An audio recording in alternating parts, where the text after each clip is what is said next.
Davos. How much, if anything, do you know about Davos? Well, up until very recently, I knew hardly anything at all, and I suppose there's still much more I need to learn, but here are some important facts that every one of us needs to be aware of. It's a place in Switzerland. So much is known to many people.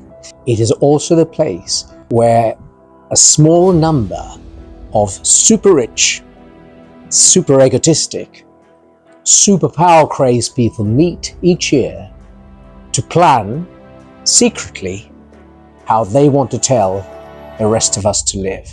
Now, about 100,000 delegates from all over the world seem to arrive. The majority of them arrive in jet planes, no interest in damage to the environment there. Some of these planes have 1, 2, or 3 people in them. So that's very interesting. The people who go to Davos, members of the World Economic Forum, the World Health Organization, the United Nations, Bill Gates and all of his crew, the ones who lecture the rest of the world on how we ought to live in order to save the planet, these are the same ones who will break all of their own rules. But it's worse than that. Firstly, everything that's done, apart from these open meetings, all of the real decisions are made in private. And they won't allow independent journalists to come and cover the proceedings. So that immediately should ring all of the alarm bells, raise all of the red flags. And then, of course, there's the fact that the sex work industry is working probably literally all hours of the day and night in order to meet the demand there. Now, this is extraordinary. Some of these people are going there at the expense of the public, the taxpayer, you and me, whichever country you're in. The World Economic Forum that hosts this event is bent on telling the entire rest of the world what to do.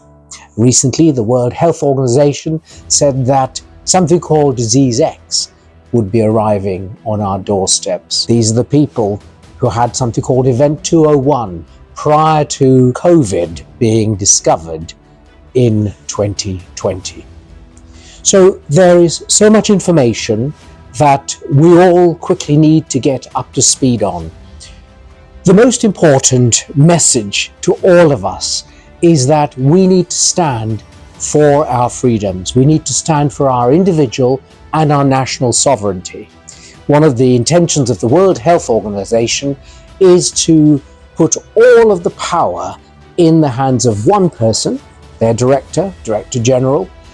You saw the current incumbent during the days of COVID telling people what to do and making a complete dog's breakfast. In other words, a mess of all of that. So the time has come for ordinary people to stand up and to be counted. You've probably seen it in Germany and in the Netherlands. Farmers have been protesting because of the war on farmers and on natural food production.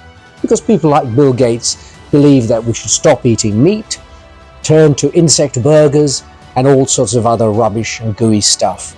For those of us who have thought this is just the stuff of nightmares or dreams or make-believe, it really is time for us to wake up.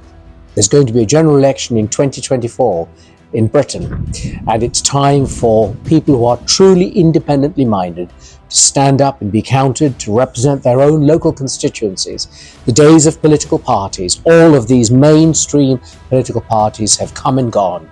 There is no place for them in British democracy. We need to take it back so that we can stop sending people to Davos, where there are just unelected bureaucrats, and where we can say we, the people, will take responsibility for our own lives, for our nation, for our futures, for our children.